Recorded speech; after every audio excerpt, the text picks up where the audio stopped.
So you may call your first witness this morning. That's what I was going to. You're good, go ahead. We would call Maxwell Wilkinson at this time. Mr. Wilkinson, Wilkerson, if you come forward up to the witness stand, and Jody will swear you in. Hi there. Please raise your right hand. Do you swear to tell the truth, the whole truth, and nothing but the truth, so help you God? I do. Please state your full name and spell your last name. Maxwell Wilkinson.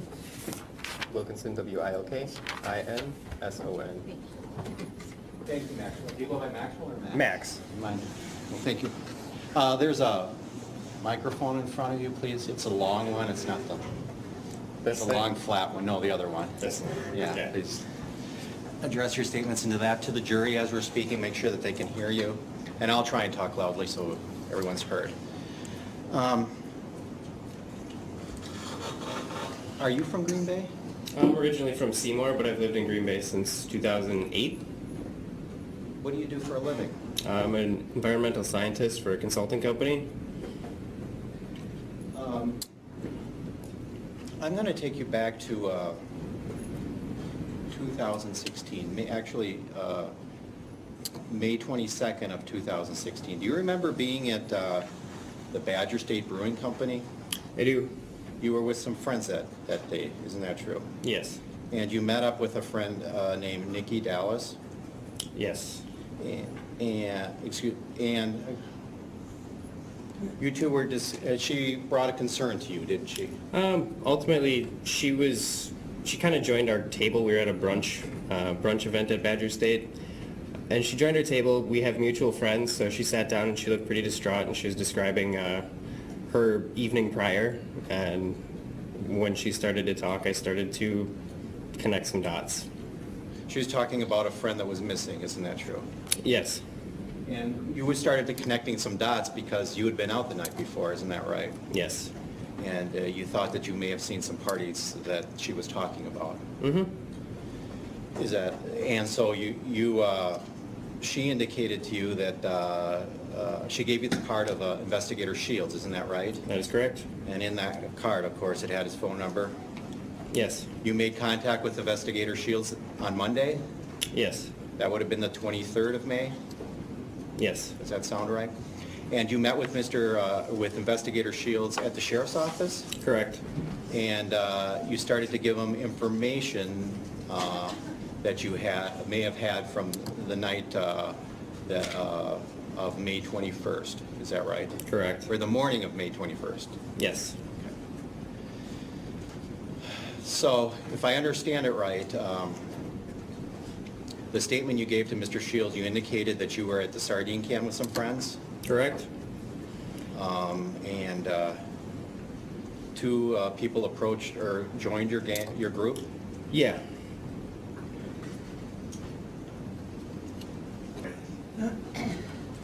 I'm showing you two exhibits, Exhibit 183 and 184. If you could look at those, and do you recognize those? I do. Yes. What are those pictures of? Doug Dietrich and Greg. A guy named Greg. A guy named Greg, yeah. Did you know these people? Never met them before, no. How long have you met them in your life, as we're speaking right now? Maybe the 1 hour that I met them at the sardine can that evening. Okay. And so they started talking with your group of friends, is that right? That's correct. And you started talking with both Doug and Greg. A little bit, yes. And as the evening went on, Greg told you that he said that Doug and Nikki got into an argument at the watering hole and that Nikki walked home. Yes. And then you guys continue talking, am I right? Correct. And at some point, Doug goes off with to talk to other people. Mm-hmm. And it starts to get toward bar close. Yes. And at bar close, I understand Greg leaves the bar. Yeah, Greg was missing and Doug was kind of just standing in the patio area looking around. And now we're getting to bar close, and Greg's gone, right? Correct. And you didn't want to be stuck with Doug? Correct. So if I understand it right, you went and asked escorted Doug to the car? That is correct. And you found Greg's car? Yes. Okay, and when you found Greg's car, did you observe anything? Well, I walked Doug to the passenger door and got in the vehicle, and I noticed Greg was kind of hunched over. And when they opened the door, I was like, "What are you doing?" And he had a piece of, like white computer paper and some powder on it, and said they were about to snort Adderall, and that was kind of the end of it. What'd you do after that? I walked back to the bar to find my friend so I could go home. And again, you gave this statement to Investigator Shields because of the missing reports. Yeah, I was just concerned about it when Dallas described the situation that she had experienced the night before, and I was like, oh, I met two guys who were talking about how they had gotten, or one guy had gotten in an argument with his girlfriend or his wife, and she walked home. So it seemed like I should at least call and say, hey, I know that these parties were at this place at this time. And you also know what Greg told you. Correct. Thank you. Nothing further. Cross-examination. Nothing further, thank you. Mr. Wilkinson, thank you. You stepped down. You're excused. Thank you.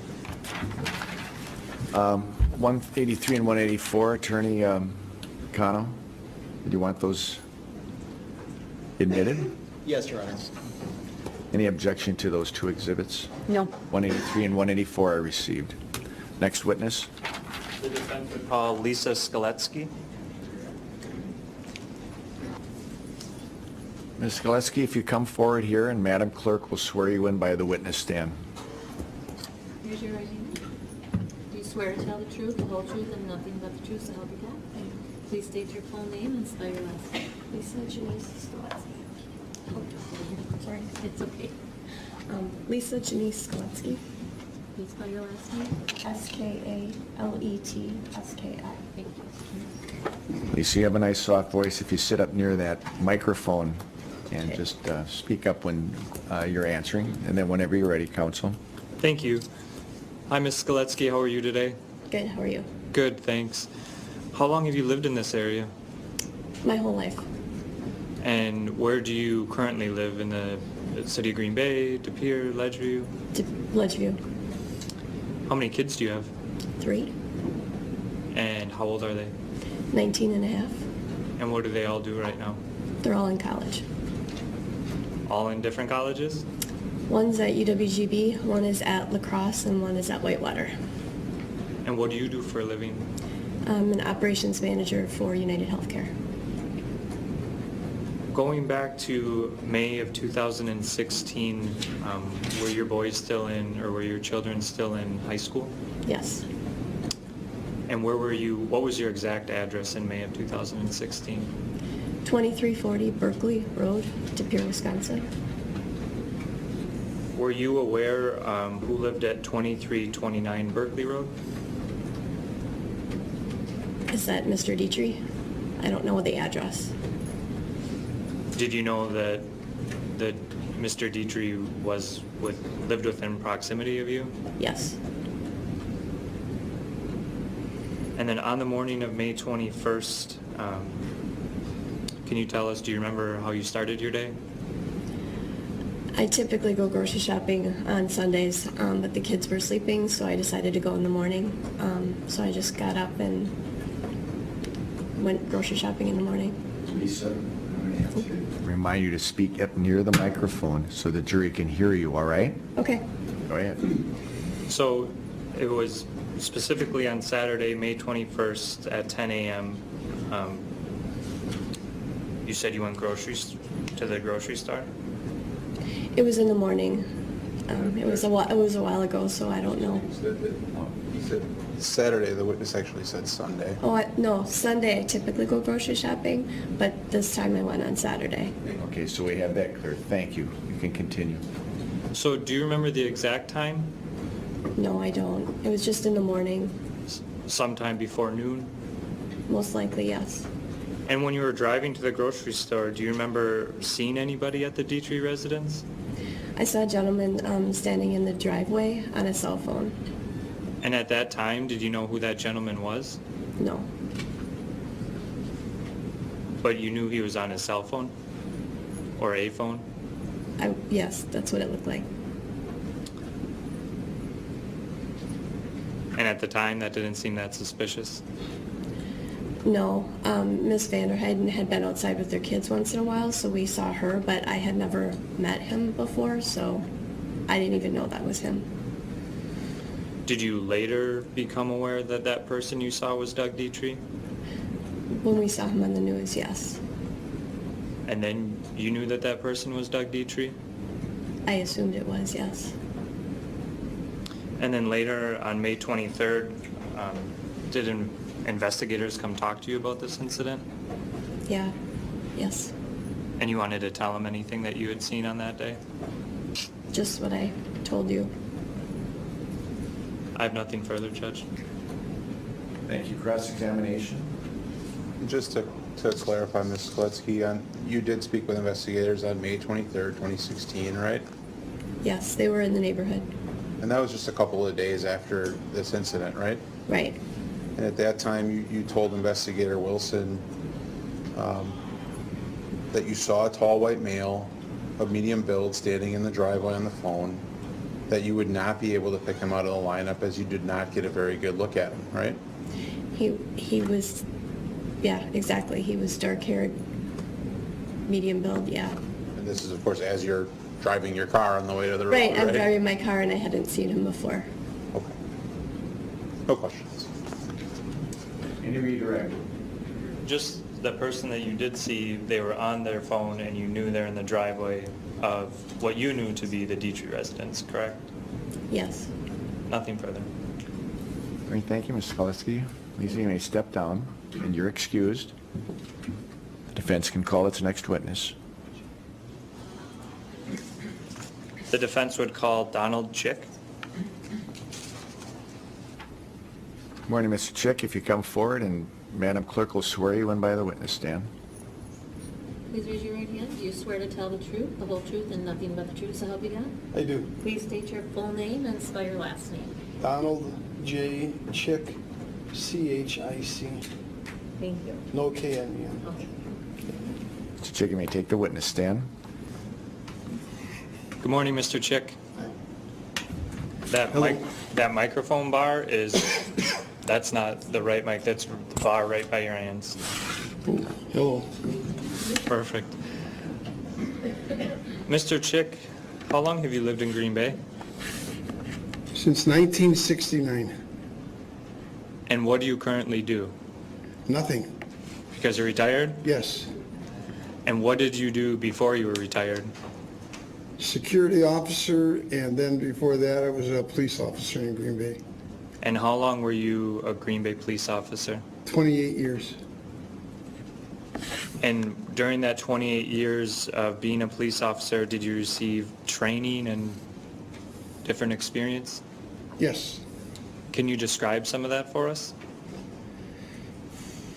Well, everything from fatal accidents. I was on a drug unit for 3 years, 3 months. Interrogation, interview and interrogation schools, SWAT training. And you knew from your time as being a police officer, it's always important to provide accurate information to police. Absolutely. As a police officer, did you kind of learn to observe your surroundings more closely? Always. I had a reputation for always knowing what's going on around me.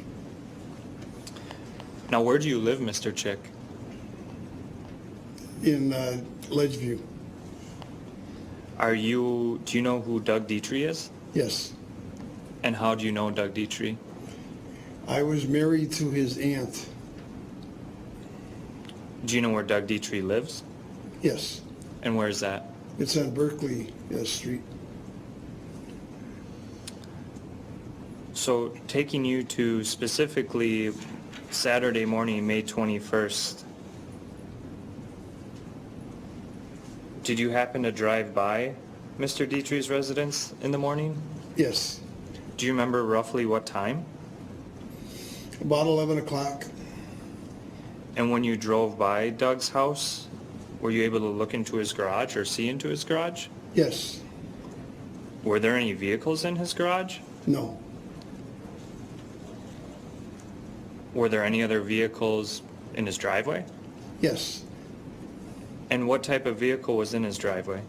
It was I think a light blue, small SUV, and it had the driver's door was open. Was anybody around that SUV? There was a female standing there, and she was, I think her head was just above the roof of the SUV, or not her whole head, but I don't know. And she was just standing there. I went past. I looked in the rearview mirror, and the car that I saw in the driveway was backing out and went the opposite way that I was going. Which way were you driving towards? GV. And so which way was that car driving towards then? The opposite way, so I don't know what direction that is, but it's towards where I live. Okay. And just to go back over, so this was the morning of May 21st, Saturday, May 21st, roughly around 11 a.m. Yes. And there was no vehicles in the garage. No. I have no further questions. Cross-examination. Sir, what was your address in May of 2016? My address, 2435 Reginald Hill. And that's very close to Berkeley, is it not? Does it turn into Berkeley? One way or the other, it depends upon which way you're going. Okay. So it's very near to the Dietrich home, is that correct? It's about 2 blocks away, 2.5 blocks away. And this woman that you saw in the driveway, is it correct you described her as a blonde woman Yes, of medium build? yes. Not heavy or, Some of the observations you made were through your rearview mirror, is that correct? yes. I have no further questions. Thank you very much. Any redirect? No, thank you. Mr. Chick, thank you. You may step down. And you're excused, and defense, you may call your next witness. The defense would call Charles Valdez. Mr. Valdez, if you come forward, you can be sworn in. Raise your right hand. Do you swear to tell the truth, the whole truth, and nothing but the truth to help you God? I do. Please state your full name and spell your last name. Charles Valdez, Valdez. Thank you. Thank you, Mr. Valdez. How are you? Good. Mr. Valdez, how are you employed? I am an investigator with the state of Wisconsin's Public Defender's Office here in Green Bay And how long have you been doing that? since 2011. And who did you work for before then? I work for Department of Homeland Security, more specifically TSA, full-time, and I did some part-time private investigations as well during the same time frame. And then did you work for the Federal Public Defender before that? Correct, in the Southern District of Florida, so basically Miami. And then do you have experience in law enforcement? I do. I graduated from the Miami-Dade Community College Police Academy in 1996. So how long have you been in some sort of investigator or law enforcement role? Since January of 1997. Now, outside of the work that you've done related to investigations, do you have any other work experience? Yeah, I held several different jobs during high school and after high school. Delivering Chinese food was one of them. I was a parking attendant, better known as a valet at a hotel in Miami Beach. Different jobs like that. Not relating to my career. So when you worked as a valet, how long did you do that for?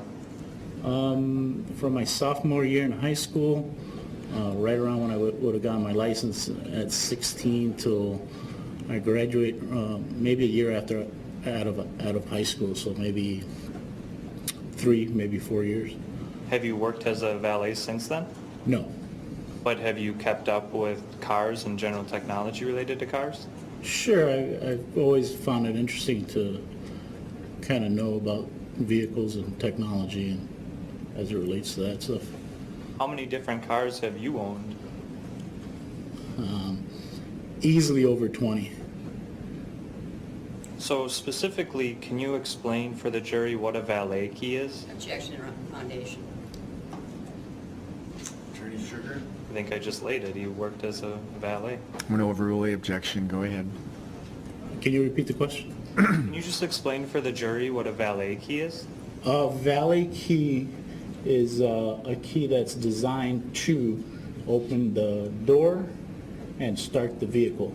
So when you go to a business, typically a restaurant or a hotel, you would give the valet attendant that specific key just to help keeping your valuables, whether you want to keep them in your trunk or your glove compartment. It wouldn't give that valet the ability to open up your glove compartment and or trunk. It would only open up the car and start the vehicle. And that's never changed. That's always been the theory behind a valet key. So the technology has probably changed since you were a valet, but the general theory of a valet key has not changed.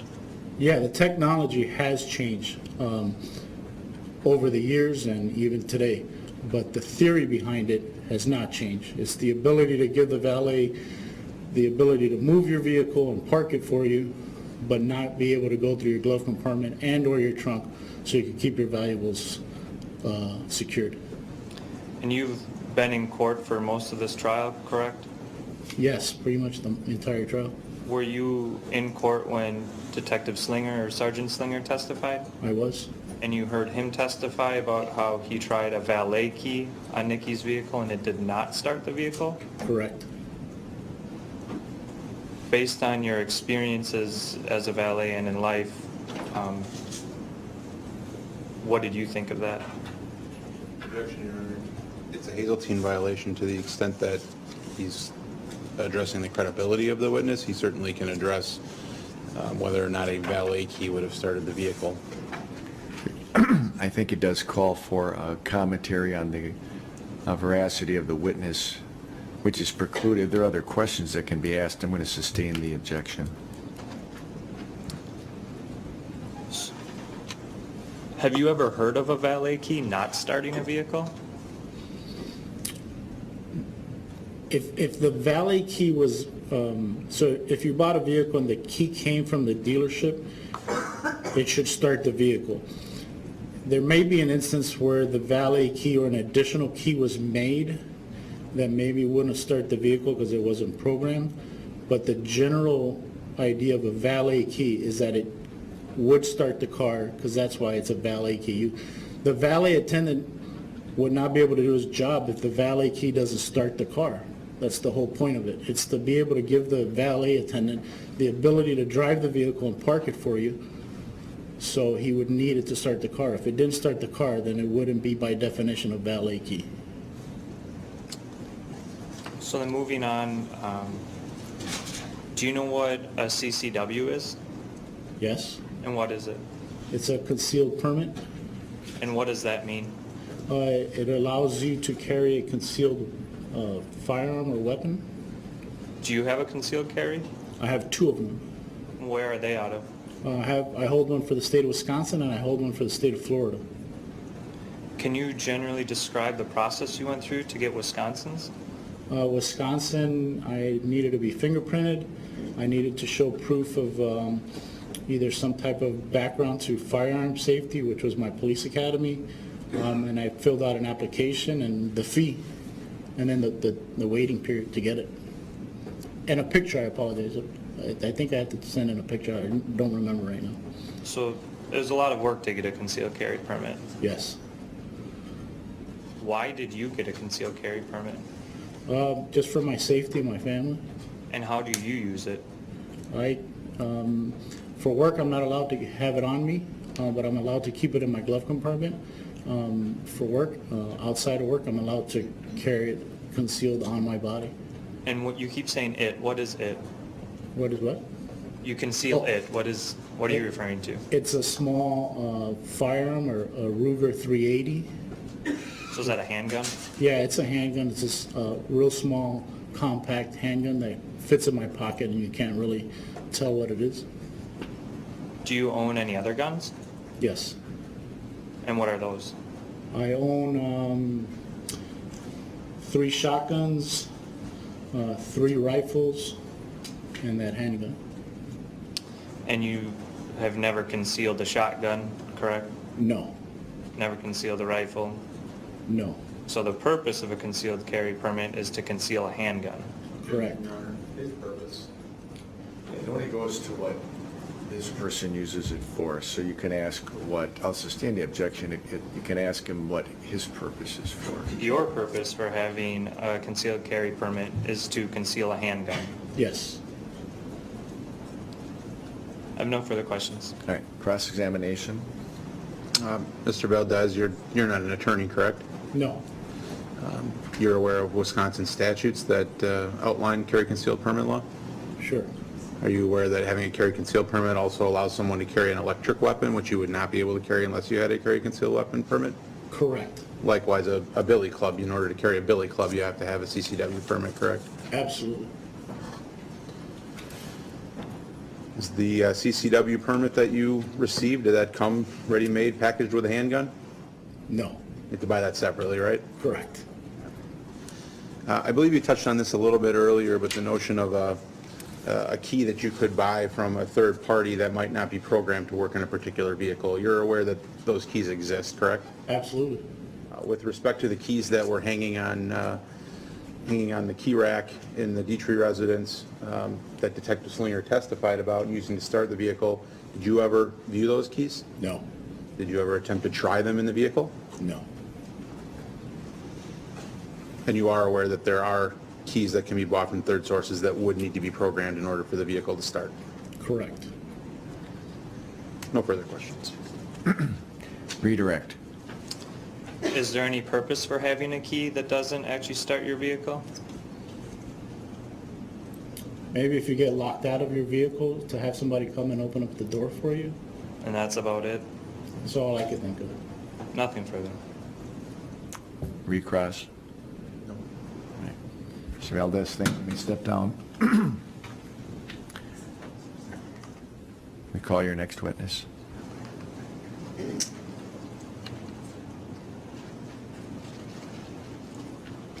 Is this where we need to take a break at this time? All right.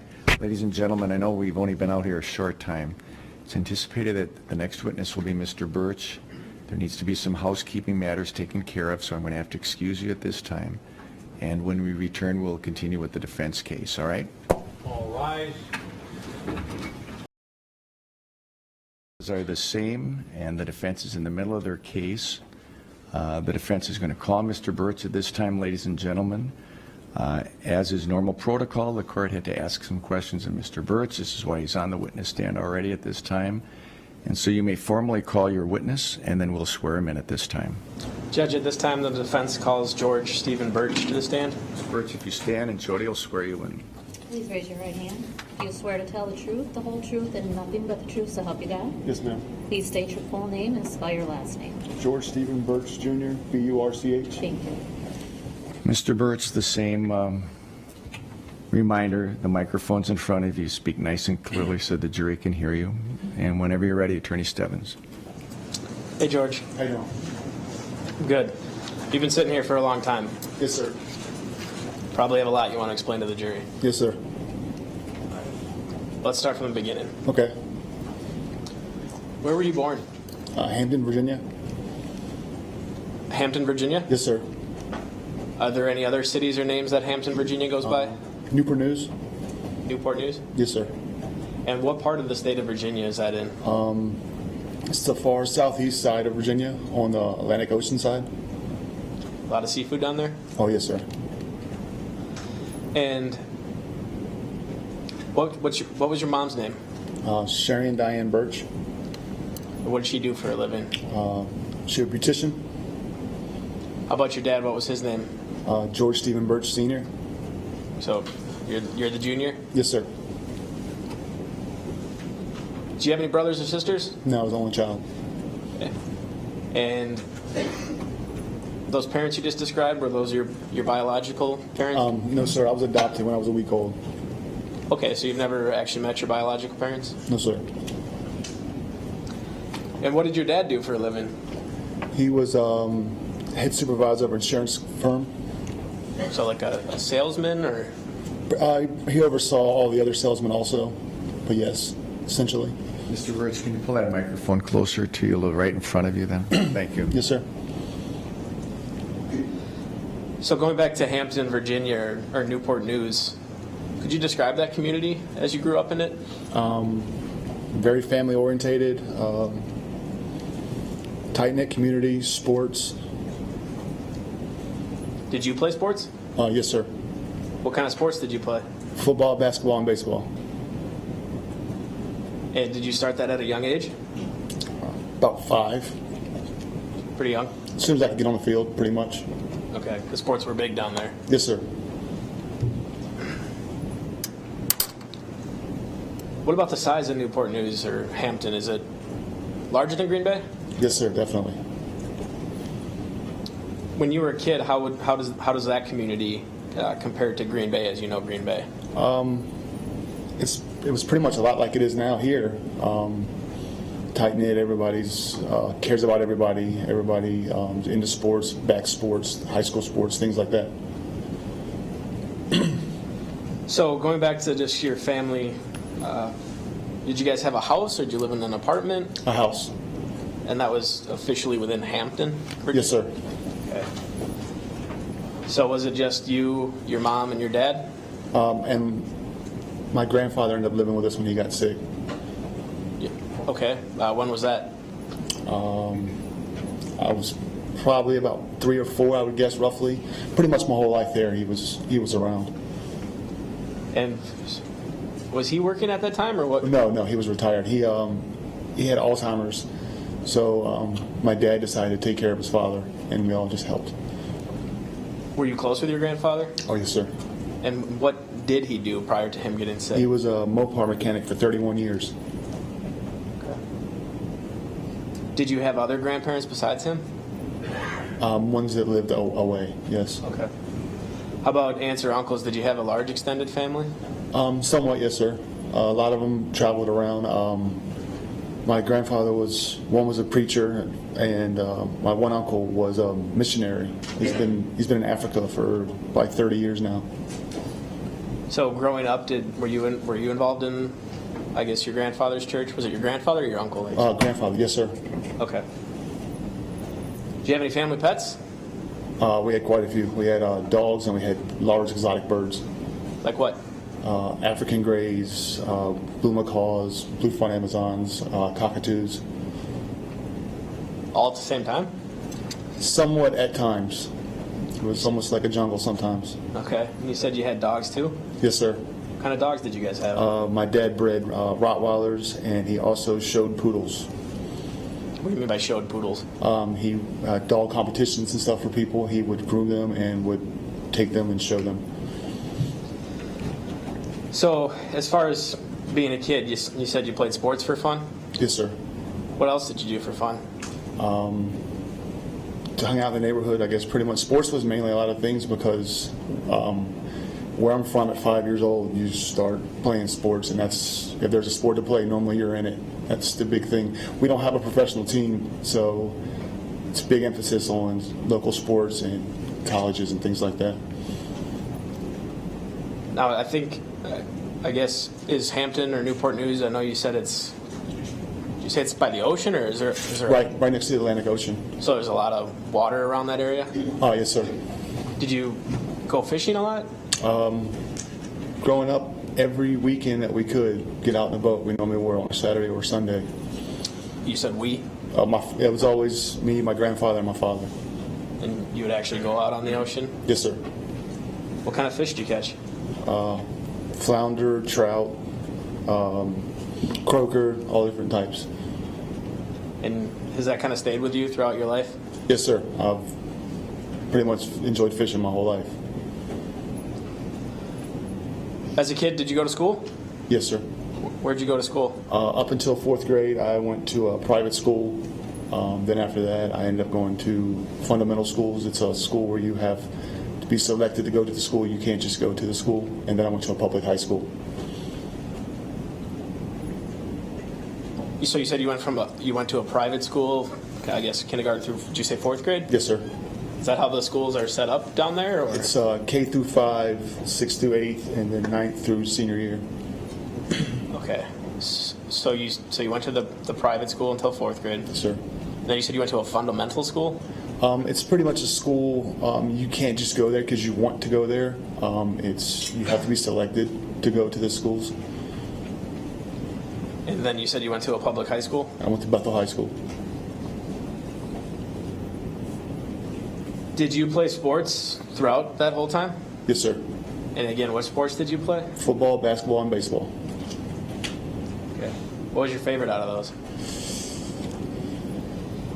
Probably a tie between baseball and football. What positions did you play in baseball? Pitcher, third, and first. Probably not at the same time? No. What did you play more often? Pitcher and first. Okay. Rotating innings or something like that? Pretty much when I wasn't pitching, or you can only pitch a certain amount of innings. So when my innings were up, I would move to first. And you also said you played football? Yes, sir. And which side of the ball did you play on? Both.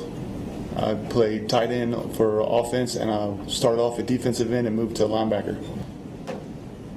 So those are positions usually occupied by bigger guys. Yes, sir. Would you consider yourself a bigger guy? Larger than average. Okay. You got any nicknames? Big country. When'd you get that nickname? When I was 6 years old. I guess while we're on that, do most of your friends call you George, or do they call you something else? Most people call me Big Country.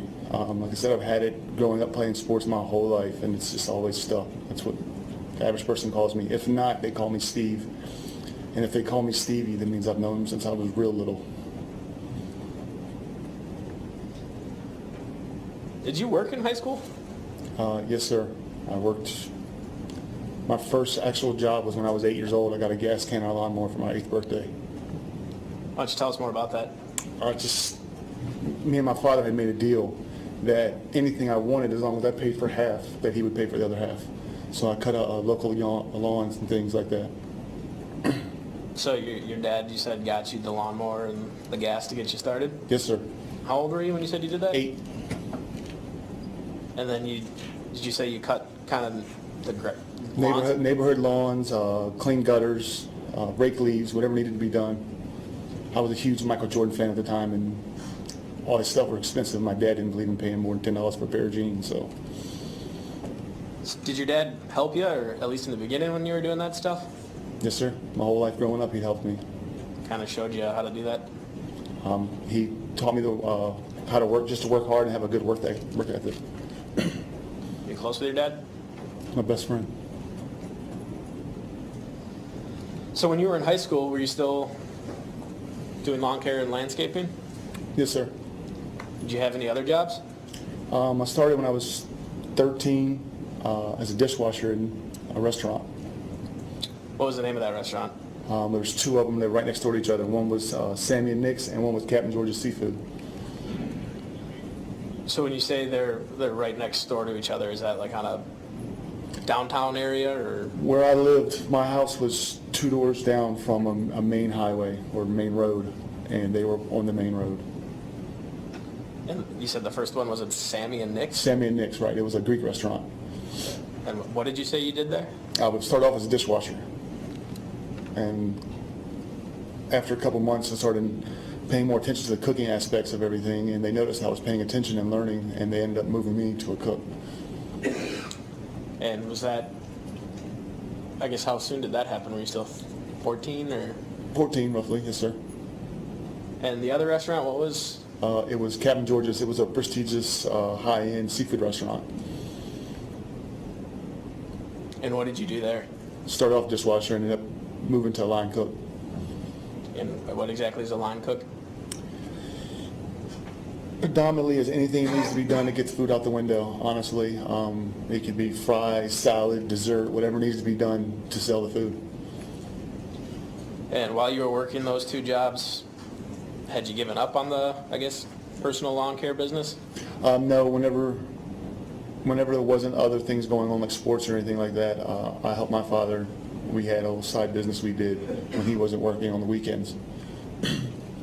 Okay. So you were essentially in school, playing sports, and then working those jobs at the same time? Yes, sir.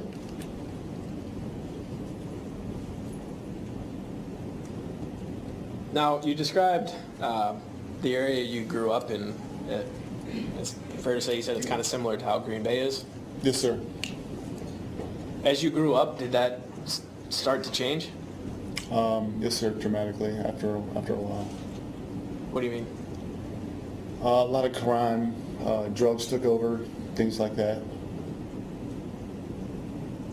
Did it continue to get worse as you got older? It definitely escalated, worse and worse. While we're kind of on that subject, George, have you ever been convicted of a crime? Yes, sir. How many times? 5. Now, after high school, were you still working at Sam and Nick's and I forget the name of the other one? Captain George's? Yeah, were you still No, sir.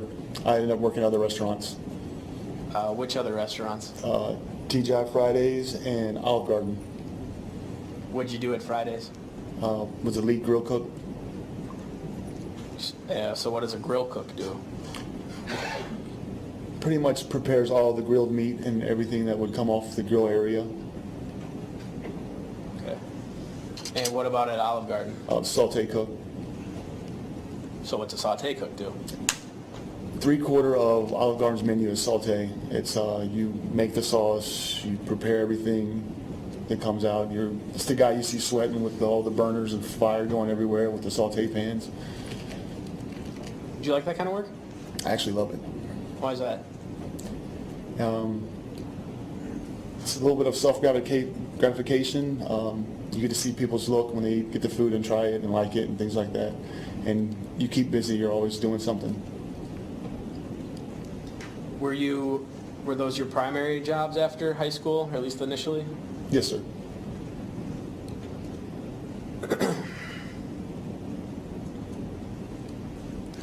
Have you been married? Yes, sir. What was the name of your wife? Mary Elizabeth. She go by Beth. Kind of an abbreviated Yes, sir. middle name. So when did you meet Beth? I want to say it was around April of 2000. And how did you meet her? Her cousins were a longtime family friend of mine. I've known them since we were in like 5th grade. And she came to visit, come visit the family and ended up staying for a while. And you said that was in, you think, around 2000? It was in 2000. I want to say April or May at the latest. So you had cousins in the area? Were you close with your cousins? Yes. Or, I'm sorry, were they your cousins or her They cousins? were her cousins. Okay. So your friends. Right. Her Yeah, I cousins. grew up with them, went to school with them, played ball with them. And at some point in around 2000, she came to Hampton, Newport. She came to visit in January, February time period, roughly. And I ended up running into her at their house. And you said she was visiting. Where was she visiting from? She's originally from Newburgh, New York. Did she come down with her family, or was it just her? No, she came to visit and then ended up staying for quite a while. She liked it here. I think she kind of just wanted to get away from her parents for a little while. Did you guys end up hitting it off? Yes, sir.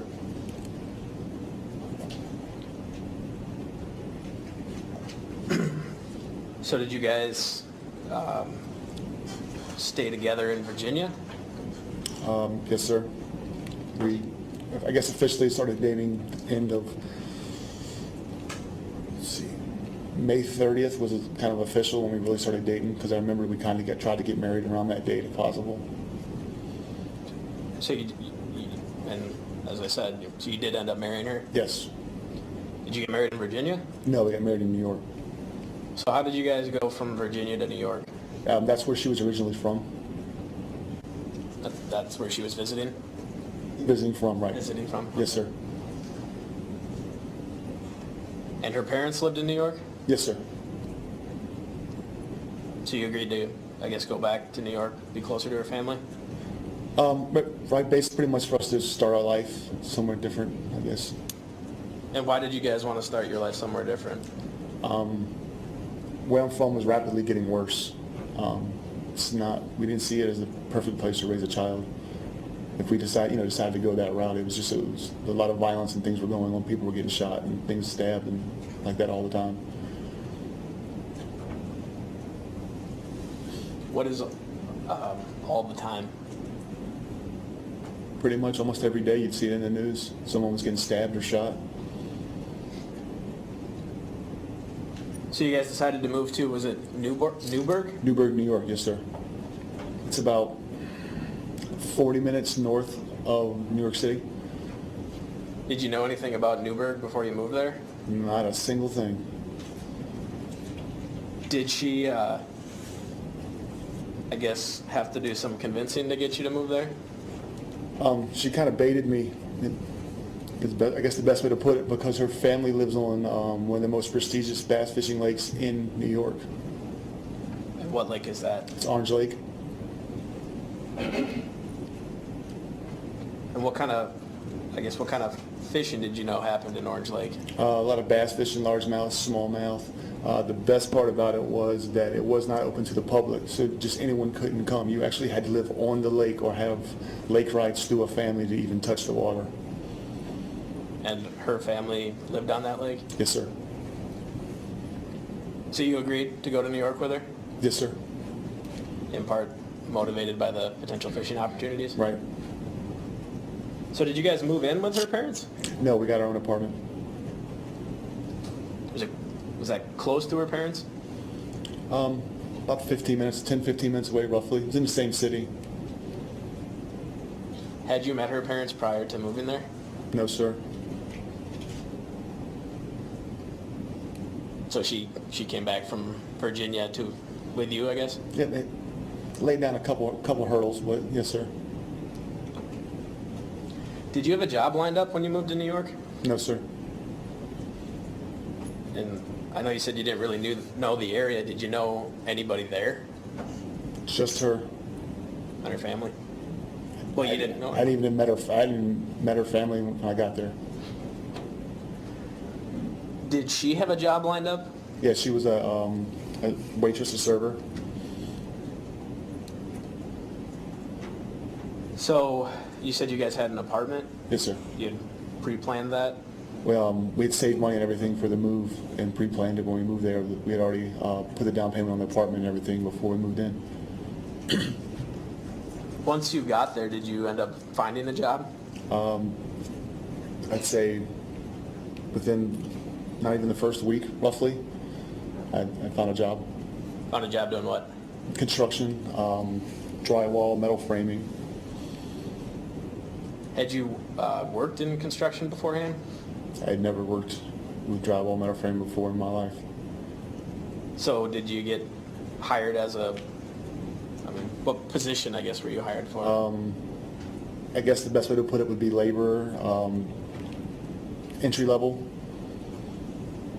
Were you working full-time at that point? Yes, sir. Was your wife working full-time at that point? Yes, sir.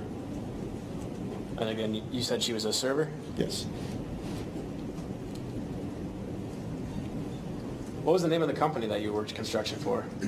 Fryer Drywall.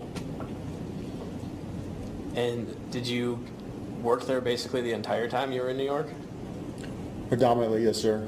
There was off seasons. The snow would get so bad that the trucks couldn't deliver equipment to the job sites or things like that, and ended up working for a huge family car dealership. As a, did you say? Salesman. As a salesman, okay. And with the construction company, did you remain a laborer? No. Moved up the ranks pretty fast. Into, I guess, what type of position? Foreman. And what does a foreman do? pretty much oversees the jobs when the boss can't be there, or oversees the crew to make sure the work's getting done in an adequate time frame.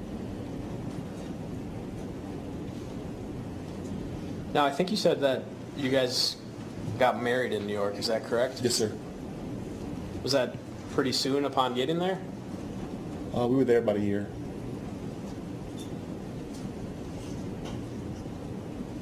Traditional type wedding? Yes, sir. And did you guys end up having kids together? Yes, we did. Was that long after you were married?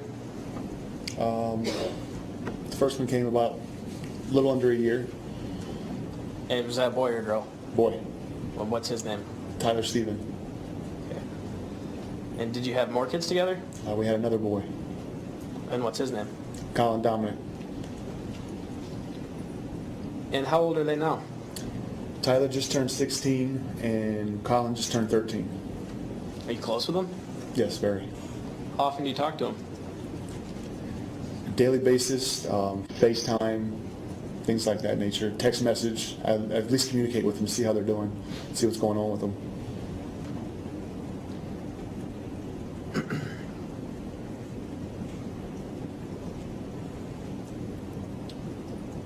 Now, I guess we talked about Beth's parents a little bit. What did they do for a living? Her mom pretty much didn't. She worked part-time as a retail sales, but for the most part she stayed home. Her dad owned a construction company. Okay. And what did her dad own a construction company? Yes, sir. Separate from the one you were working for? Yes, sir. So as you guys were having kids, did you both remain working? Yes. Her mother ended offered her services to watch her grandson. Okay, so her mom kind of helped raise the kids? Yes, sir. That allowed you guys to keep working? Yes, sir. Sorry. No, you're fine. I know you said you didn't know anybody when you moved to New York, but I assume you started to meet people? Yes, sir. Was one of those people Ed Jackson? Yes, it was. How'd you meet Ed? Through one of my coworkers at the drywall company. We happened to be talking about fishing, and he was talking about how he had a buddy he'd go fishing with, and he asked me if I wanted to tag along with him, and we all ended up going out on a Saturday morning going fishing. Did you guys, and I guess how long had you been living in New York before you met Ed? Roughly about a year. You said you met through a coworker? Yes, sir.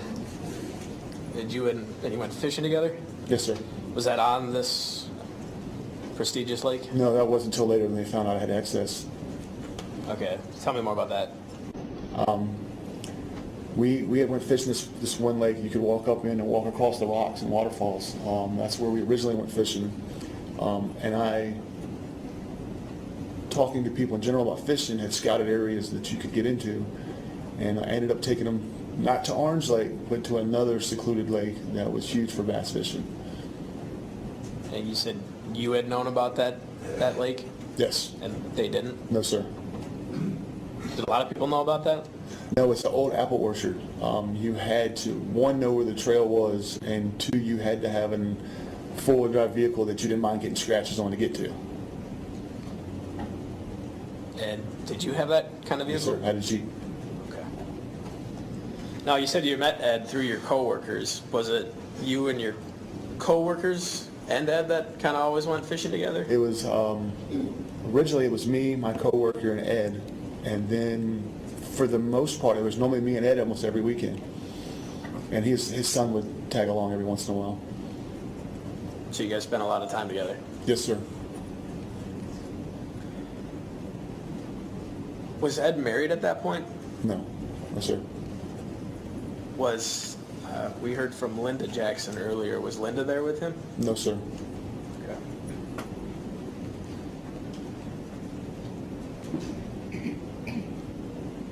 So as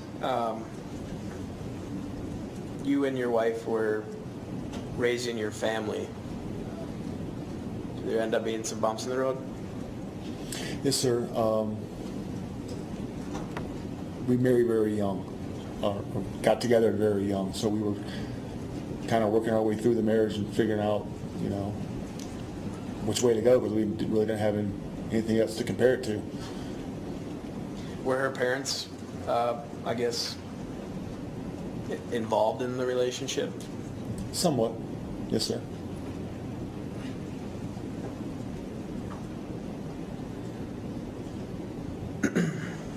After you had children, he was still working, I'm sorry, you were still working construction, is that correct? Yes, sir.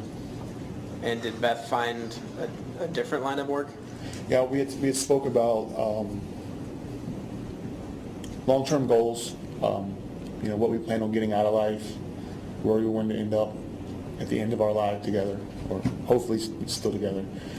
And we spoke about, I had actually seen that FedEx was hiring seasonal, and this was around September, October. And if they liked your performance, they would hire you on permanently. And it's a really good job to have, career. So did she apply for that? Yes, and she got hired on. She worked the season through Christmas, and they offered her a full-time position.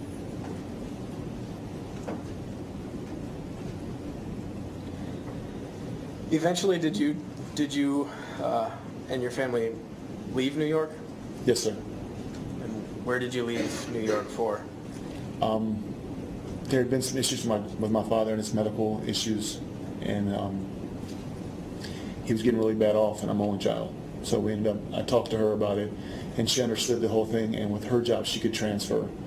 And she put in to make sure she could get a transfer back to Hampton, Newport News area, and they said they would grant her a transfer. So we ended up moving back so I could help take care of my father. Was your father still married to your mother at that point? No, sir.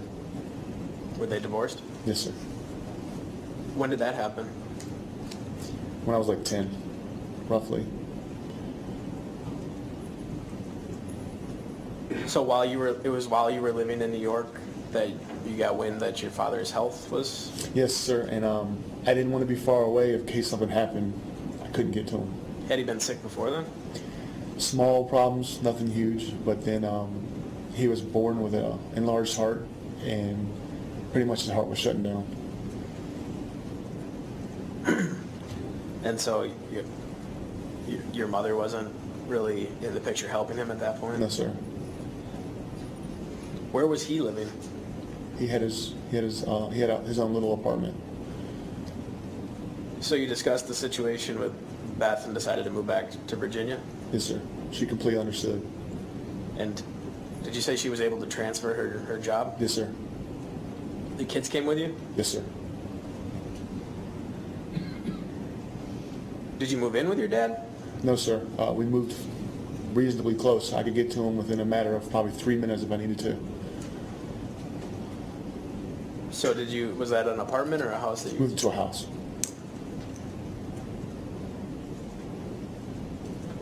Did you have that prearranged prior to moving back to Virginia? Yes, sir. We already had this already established, and we had already paid the move-in fee and everything before we even got there. We moved right into the house. As soon as we came to Virginia, pulled right in the driveway and loaded the truck. And obviously, Beth had that FedEx job. Did you have a job lined up? Yes, sir. What job was that? It was a window installation and caulking company that installs windows and industrial windows and things like that. And how did you have that lined up prior to moving there? It was a deacon from my dad's church he went to, and he'd known me for a long time, and my dad had made it aware that I was going to be moving back, and he wanted to know if I had found an employment yet. Was that a full-time job? Yes, sir. Then was Beth's FedEx job still full-time? Oh, yes, sir. Were your kids in school? Yes, sir. And you said the primary, or one of the reasons you went there was to help care for your father? Yes, sir.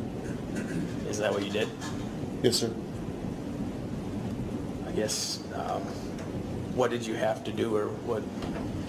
There's a lot of things he couldn't do, like lifting or moving things. He was on oxygen 24 hours a day. So I pretty much helped him with the cleaning of his house. Anything he needed he couldn't do, or I worried about that he couldn't do, I'd help him with. And did he recover from his sickness? Somewhat. He was always on a lot of medications. He always had to go to doctors a lot. He stayed on oxygen 24 hours a day until the day he died.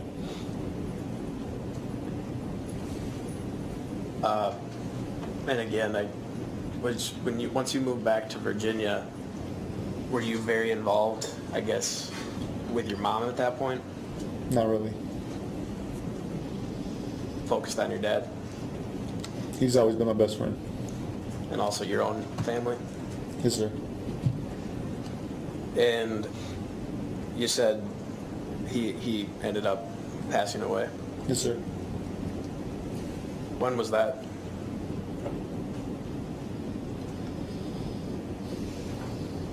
September 6th, I believe it was 2014.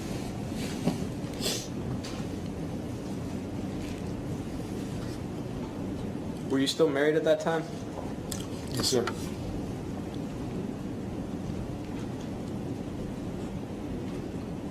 And then after that time, I guess, would you say your relationship with Beth, I guess, continued to deteriorate? Yes, sir. And eventually divorce paperwork was filed? Roughly about a year later.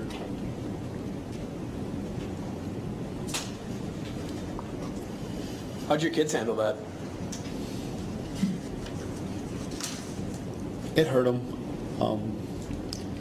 but it got to the point where we had made a promise that if we were arguing and we were doing it in front of the kids, we didn't want them to grow up seeing that.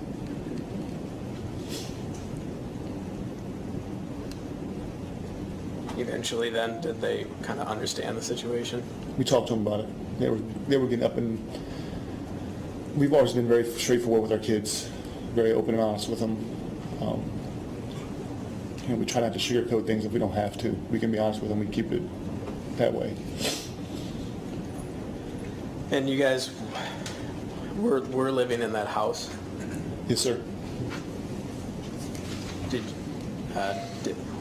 Did one of you move out of that house? She ended up moving in with her parents and taking the kids. So her parents, did she go back to New York? No, they probably, I want to say about 3 years, 2 or 3 years after we moved back to Virginia, they ended up moving down here. They missed the grandkids. Well, that's the excuse they used. So they moved, and were you guys again in the kind of the Hampton, Newport News area? Yes, sir. And that's because that's where your dad was? Yes, sir. So you remained in the house that you had with Beth and the kids? For a while. Were you still working at that point? Yes, sir. And was that through that window company you talked about earlier? No. I worked for the window company for a little while, and I ended up getting back into working in restaurants. Was that like TGI Fridays again, or? I worked for Olive Garden for a while, and then I ended up becoming a sous chef for a 4-star restaurant. What was the name of that restaurant? It's Thomas Schlesinger's. It's a prestigious steakhouse. They have one in Virginia and one in New York. And you said you were a sous chef? Yes, sir. So what's a sous chef? Pretty much I was the person underneath the head chef. I made sure everything he said got taken care of. And again, you like that kind of work? I love it.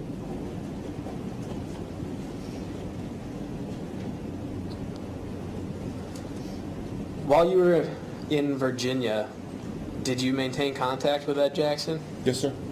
I talked to him probably a minimum of every 2 weeks, probably. In the beginning? Pretty much the whole time. Okay. And was he in New York? About a year after I moved back to Virginia, he moved to Green Bay, where his mother's from here. And you knew that because you had been communicating with him? Yes, sir. And how were you communicating with him? Phone, text message.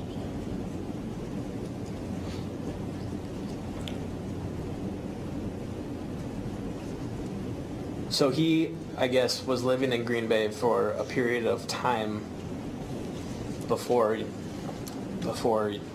I guess you and your wife split up. Yes, sir. And you'd been communicating with him about, I guess, how his life is going? Yes, sir. He always told me I'd like it here. Kept trying to sell me to come visit. But the only vacation we got, we always went on like cruises or something. Did he ever visit you in Virginia? No, sir.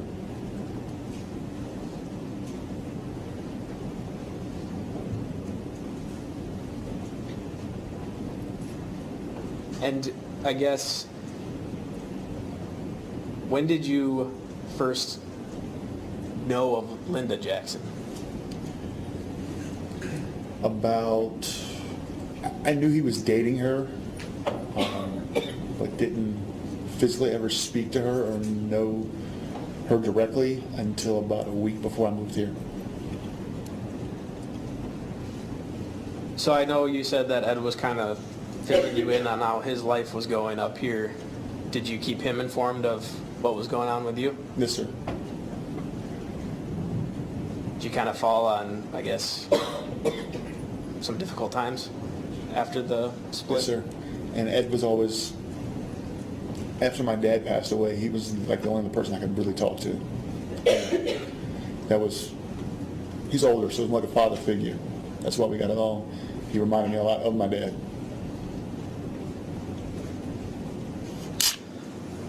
So eventually you decided you were going to get a fresh start? Yes, sir. And I guess, what made you want to get out of, I guess, that area? Growing up there my whole life, there honestly wasn't too many places I could go that didn't remind me of my dad.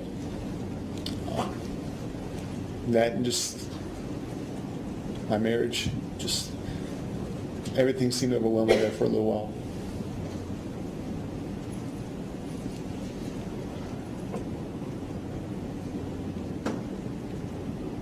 What did you know about Wisconsin before you came here? Packers.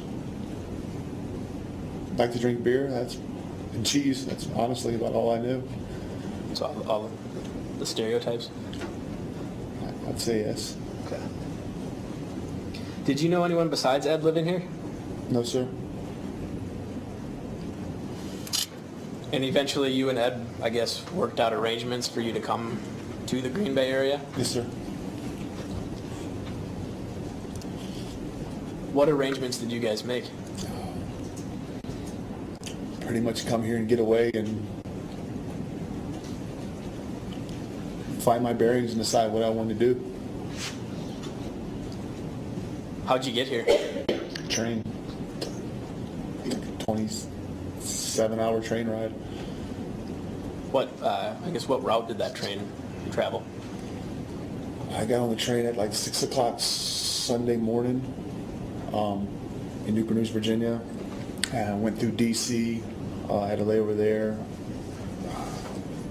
Then we ended up ending in Chicago. Who paid for that train ticket? I believe Ed did, but it was one of Ed or Linda.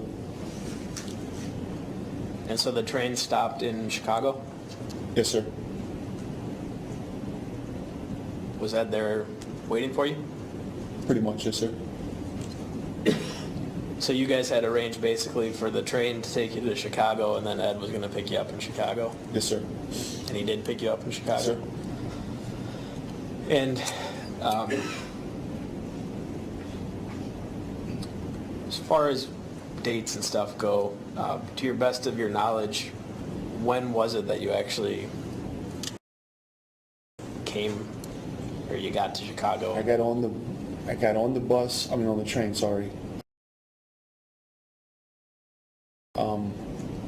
It's February, I'd say it was February 28th, if I'm not mistaken. I know I arrived here March 1st. So is March 1st what you think is the day that you got off the train in Chicago? Yes, sir. It was, I want to say like 9 o'clock, 9:30 a.m. Was Linda there? No, sir. Just Ed? Yes, sir. He drove you from, did he drive you directly from Chicago back to Green Bay? No, we stopped in Racine. He had, they're called waypoints. It's pretty much for a fish finder. It pinpoints places where you've had good catches the day before, and he had to drop them off to his buddy that owned a fishing charter. And you were with him when he did that? Yes, sir. So you met his buddy? Yes, sir. And do you remember what his name was? Mike, I don't remember his last name. And you say he owned his own, I guess, charter company? It was A1 Charters, it was a fishing charter.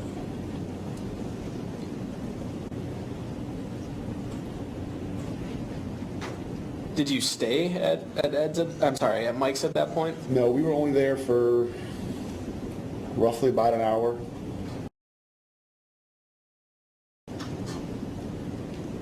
You guys introduced yourselves to each other? Yes, sir.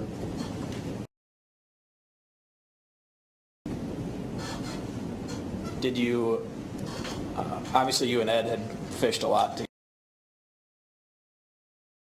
together prior to this. Did you guys discuss potential for any sort of upcoming fishing trips? We had spoke about 2 months later, roughly, we were going to go on a fishing with Mike's boat out in, I believe it's Lake Michigan. But you didn't go fishing at that point? No, sir. So after you stopped at Mike's, did you continue your drive to Green Bay? Yes, sir. Stopped at McDonald's and then came to Green Bay. And who was driving? Ed was. And what kind of vehicle was he driving? Chevy 3500 HD. So a truck? Yes, sir. I know you said you went to McDonald's, but then from there, did Ed bring you directly to his home? Yes, sir. And do you recall the address of that home?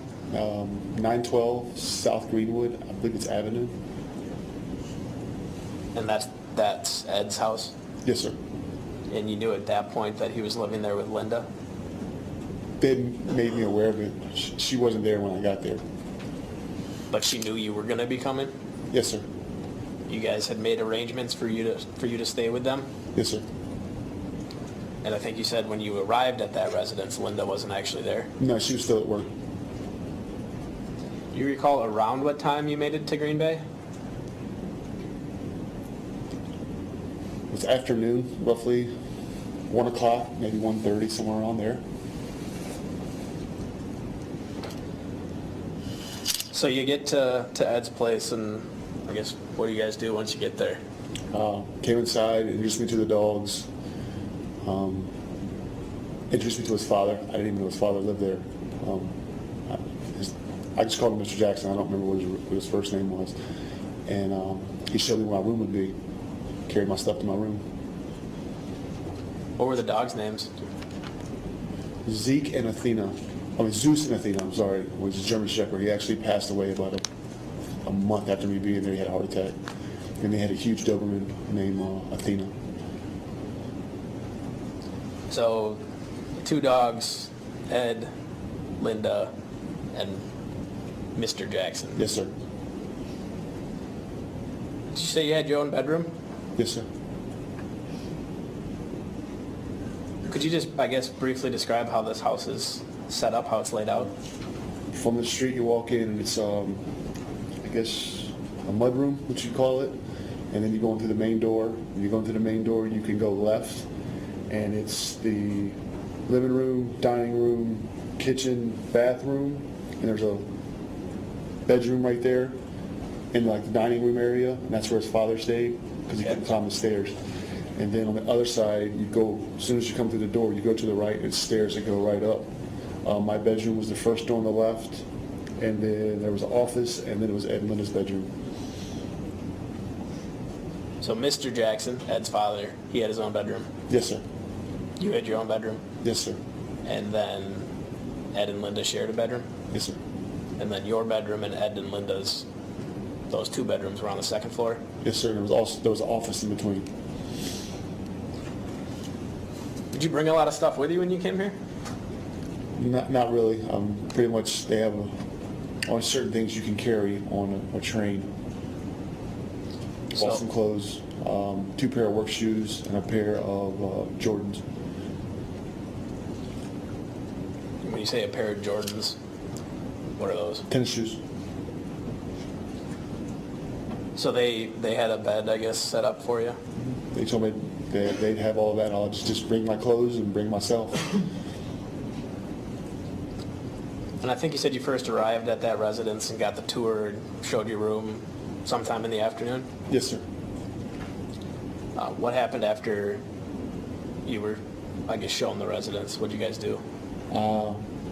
They told me he had some things he had to take care of, and told me I pretty much went and passed out in my room for a while because it wasn't that easy to get any sleep on the train with a lot of people moving around and bumping into you.